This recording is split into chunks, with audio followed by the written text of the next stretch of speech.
gantung sama pemain-pemain yang ada aja. Jaringannya juga nggak efisien. Apalagi kita di Indonesia Timur ini sangat challenging ya alamnya. Nggak terlalu menarik. Nah, kita alhamdulillah karena belajar dari Toyota, mengangkat barang dari Jakarta ke Makassar, pakai laut, kemudian pakai armada kirim ke seluruh pelosok di Sulawesi, kita ada belajar cukup banyak tentang logistik.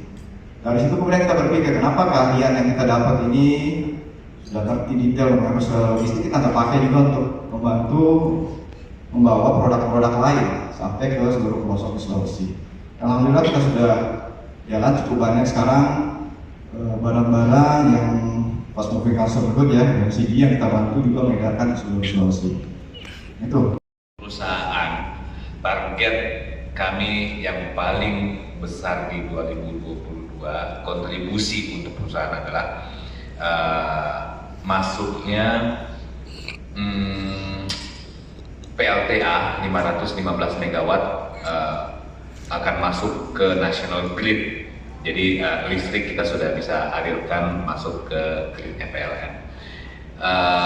Itu aja sih, tambah lagi di 2022 ini kita harus semuanya siap dengan digitalisasi karena orang semua berkecimpung dengan metaverse dan insya Allah di tahun 2022 akhir kita sudah tidak sudah melek dengan teknologi khususnya IT dan insya Allah tidak ketinggalan dengan perusahaan-perusahaan besar lainnya yang sepantaran kayak gitu. Dan di 2021 ya kembali lagi memang pada saat itu kita pandemiknya sangat besar, jadi itulah yang kita survival mode-nya juga sangat kuat di 2021.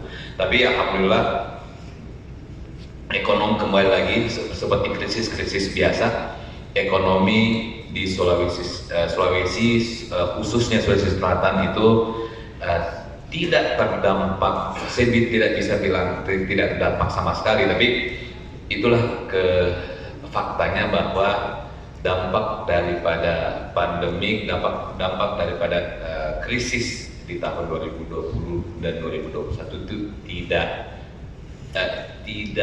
nyata, tidak ya